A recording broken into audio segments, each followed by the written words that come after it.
দীর্ঘ প্রায় দেড় যুগ লন্ডনে অবস্থানের পর বিএনপির ভারপ্রাপ্ত চেয়ারম্যান তারেক রহমানের দেশে ফেরাকে কেন্দ্র করে দেশের রাজনৈতিক অঙ্গনে নতুন আলোচনা শুরু হয়েছে।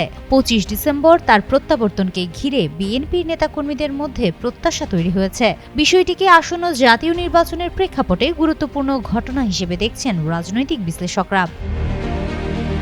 তবে বিশ্লেষকদের মতে নির্বাচনের আগে তারেক রহমানের সামনে একাধিক চ্যালেঞ্জ রয়েছে। এর মধ্যে অন্যতম হল দলীয় ঐক্য বজায় রাখা। বিভিন্ন নির্বাচনী এলাকায় মনোনয়নকে কেন্দ্র করে বিএনপির অভ্যন্তরীণ কোন্দল মিটিয়ে পরিস্থিতি সামাল দেওয়া এবং নিরাপত্তা বজায় রাখার পাশাপাশি অন্যান্য দলের সঙ্গে বিএনপির সংঘাতপূর্ণ পরিস্থিতি মোকাবেলা করতে হবে। রাজনৈতিক বিশ্লেষকরা আরও বলছেন, তারেক রহমান দেশে ফেরার পর সামাজিক যোগাযোগ মাধ্যমে অপপ্রচার ও বিভ্রান্তিমূলক তথ্য ছড়ানোর প্রবণতা বাড়তে পারে। রাজনৈতিক বিশ্লেষক ডক্টর মাহবুব উল্লাহ মনে করেন, সামনে বিএনপির জন্য একাধিক চ্যালেঞ্জ রয়েছে।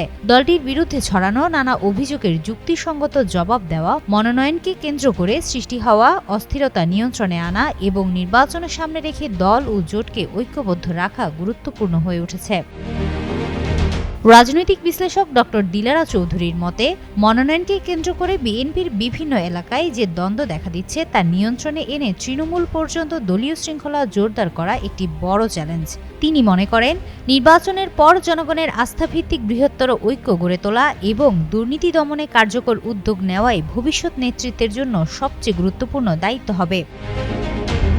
দক্ষিণ পূর্ব এশিয়ার ইতিহাস বিষয়ক গবেষক আলতাফ পারভেজ মনে করেন, বাংলাদেশে বর্তমান রাজনৈতিক পরিস্থিতি, অভ্যন্তরীণ ও আন্তর্জাতিক নানা চাপ একটি বড় উদ্বেগের বিষয় হয়ে উঠেছে। তার মতে, দেশকে অস্থিতিশীল করার যে কোনো প্রচেষ্টা মোকাবেলায় দায়িত্বশীল ও সচেতন রাজনৈতিক নেতৃত্বের ভূমিকা এখন সবচেয়ে গুরুত্বপূর্ণ চ্যালেঞ্জ। তবে বিশ্লেষকদের মতে, সামগ্রিকভাবে এই সময়টি শুধু একটি দলের জন্য নয়, বরং দেশের রাজনীতির জন্যও সংবেদনশীল। নির্বাচন ঘিরে সহিংসতা এড়ানো, সব দলের অংশগ্রহণ নিশ্চিত করা এবং জাতীয় ঐক্য বজায় রাখা বড় চ্যালেঞ্জ হয়ে দাঁড়াবে।